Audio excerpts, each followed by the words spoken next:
السلام علیکم ورحمۃ اللہ وبرکاتہ۔ اعوذ باللہ من الشیطان الرجیم، بسم اللہ الرحمن الرحیم۔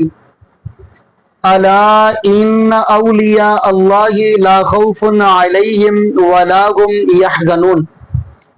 خبردار، جو اللہ کے ولی ہیں ان کو نہ کوئی خوف ہوگا نہ وہ غمگین ہوں گے۔ جی ناظرین، آج ہم گفتگو سنوانے جا رہے ہیں، وہ ہے ڈاکٹر طاہر القادری حفظہ اللہ تعالی کی اور مفتی ثمر عباس اطاری کی۔ ناظرین، آپ کو یہ بھی بتاتا چلوں، ایک وقت تھا جب لوگوں کے سامنے قصے کہانیاں بیان کیے جاتے تھے تو لوگ سنتے تھے اور واہ واہ بھی کرتے تھے، لیکن الحمدللہ آج یعنی وہ طبقہ گزر رہا ہے جن کو اب کچھ الحمدللہ کچھ نہ کچھ سمجھ آ گئی ہے، لیکن ابھی بھی ایسے ہیں جو ان کے قصے کہانیوں کے اوپر واہ واہ کرتے ہیں۔ لیکن کچھ لوگ ایسے ہیں جو سمجھ گئے ہیں، یعنی اللہ پاک نے ان کو ہدایت عطا فرما دی ہے۔ یقین مانیے، یہاں پہ اکثر مجھے پوچھا جاتا ہے کہ جی اللہ پاک ایسے لوگوں کو ہدایت کیوں نہیں دیتا؟ میں کہتا ہوں ایسے لوگوں کو ہدایت اس لیے نہیں آتی کیونکہ مولوی حضرات ان کے نماز کے اندر سورہ فاتحہ پڑھنے نہیں دیتے۔ اگر یہ امام کے پیچھے سورہ فاتحہ پڑھیں گے نماز کے اندر تو پھر ظاہر بات ہے وہ کہیں گے اہدنا الصراط المستقیم، تو اللہ پاک میرا ہدایت بھی عطا فرما دیں گے، کیونکہ یہ جو اہدنا الصراط المستقیم یہ بڑی سب سے بڑی دعا ہے۔ مولوی حضرات ان کے پڑھنے نہیں دیتے نماز کے اندر کہ یہ کہ اگر پڑھ لیا تو ان کو ہدایت آ جانی ہے۔ تو خیر ناظرین، میں جو گفتگو کرنے جا رہا ہوں وہ یہ ہے کہ ایک ایسا بندہ بھی ہے یعنی مفتی ثمر عباس اطاری جس کے پاس صرف یہی کام ہے کہ بابے بچاؤ بابے بچاؤ، یعنی یقین مانیے عوام الناس کو کبھی انہوں نے کھل کر قرآن بیان ہی نہیں کیا، عوام الناس کو کبھی حدیث سنائی نہیں، صرف یہ ذہن رکھا ہوا ہے۔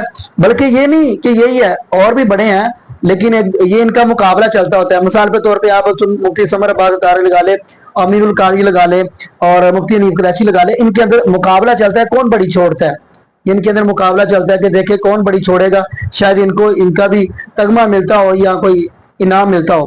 تو خیر ناظرین، ڈاکٹر طاہر القادری حفظہ اللہ تعالیٰ نے پھر کھل کر بات کری تھی کہ ایسے لوگوں کی وجہ سے اب اصل ولی کی کرامت بھی لوگ ماننے کے لیے تیار نہیں ہے، کیونکہ قصے کہانی اتنے بیان کیے ہیں، اصل ولی کی کرامت بھی اب کون سنے گا۔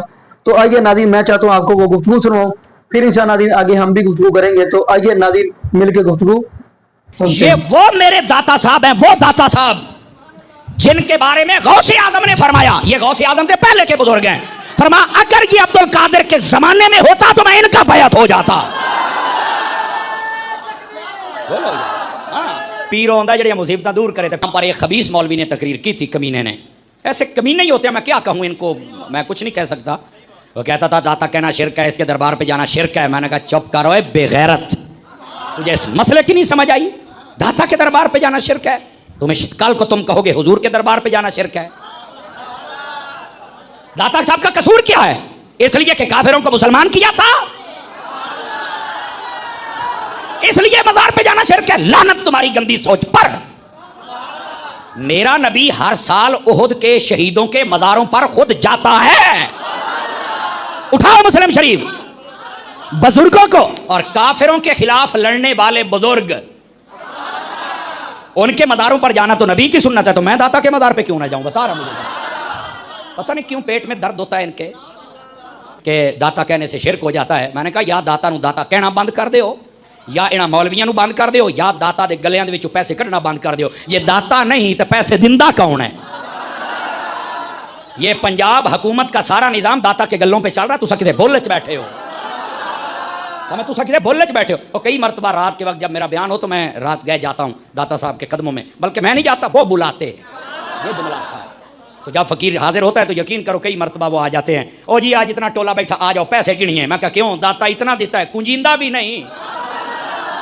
توجہ نہیں فرمائی میں کیا کہہ رہا ہوں؟ تو میں نے کہا یہ محکمہ اوقاف تو تم نے بنا لیا ہے، تو اوقاف والے کتنے نے بھانگ بھی کے بیٹھے نے، انہاں نوں چاہیے جڑا جڑا کسے بھی ولی دے خلاف ہے اس کتے نوں چاہ کے جیلے چھٹو بھی، اسی تو کھاندا ہی نہ ہاندا ٹکر پئے ہیں۔ اور پھر میرا داتا ایسا ہے، ایسا داتا ہے، حکومت نوں بھی کھوا رہا ہے گلیاں دے ذریعے، عوام نوں کھوا رہا ہے لنگر دے ذریعے۔ کوئی بندہ بھکھا نہیں جاندا ہوتے۔ ابھی کہتے داتا نہیں کہنا چاہتا، ڈر داتا نہیں کہنا، تو کیا کہوں؟ بتا اس کو کیا کہوں یار، کچھ خدا کا۔ اتنی بے اصل باتیں کرتے ہیں مذہقہ خیز، جو نہ عقل کو قبول ہے نہ نقل کو قبول ہے۔ انہیں سن سن کر لوگوں کا اصل کرامت سے بھی اعتقاد اٹھ جائے گا۔ خطیب تقریر کرنے جاتے ہیں، چونکہ انہوں نے پیسہ لینا ہے تو گھڑ گھڑ کے کرامتیں سناتے ہیں جن کا کسی کتاب میں نہ کوئی وجود نہ اصل،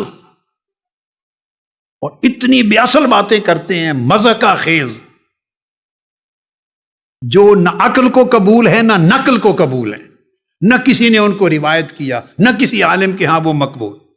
ایسی باتیں کرتے ہیں، میں کبھی کبھی خود سنتا ہوں، میں اب ان کا ذکر نہیں کر سکتا، بڑی مذاق خیز۔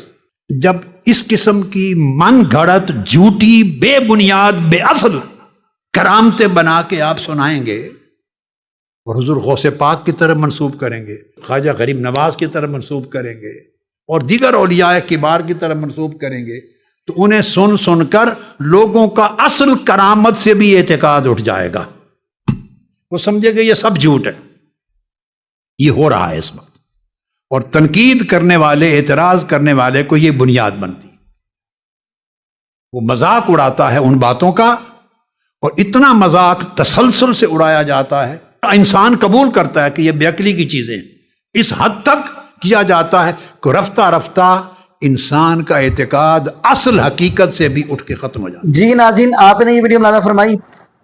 ناظرین، ولی، میں یہاں پہ یہ بھی بات کہتا چلوں، ولی کا معنی ہوتا ہے دوست، اور قرآن نے بھی اس بات کی گواہی دی ہے، اللہ ولی الذین آمنوا یخرجهم من الظلمات الی النور والذین کفروا اولیاءهم الطاغوت یخرجونهم من النور الی الظلمات اولئک اصحاب النار هم فیہا خالدون۔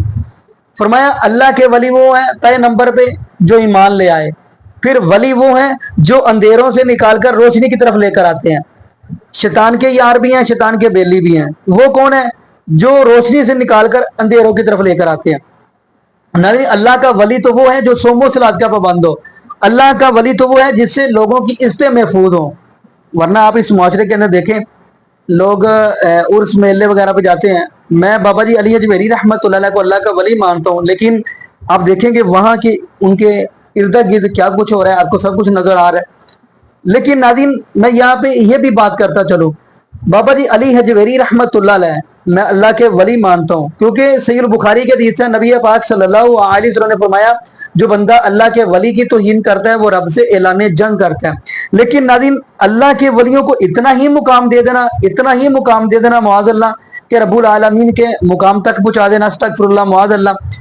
یقین مانیے ولی کی کرامت ہو تو ہاتھ اللہ کا ہوتا ہے، نبیوں کا معجزہ ہو تو وہاں پہ بھی ہاتھ اللہ رب العالمین کا ہی ہوتا ہے۔ لیکن ناظرین، یہاں پہ میں یہی دعا کروں گا اللہ پاک ہمیں نبی پاک صلی اللہ علیہ وسلم کی شریعت کے مطابق زندگی گزارنے کی فکر دے، اور اللہ پاک ہمیں 5 وقت کا پکا اور سچا نمازی بنا دے، اور جتنے بھی بے اولاد جوڑے ہیں اللہ پاک سب کو نیک نورینہ، صحت تندرستی والی، ایمان والی، لمبی زندگی والی اولاد عطا فرما دے۔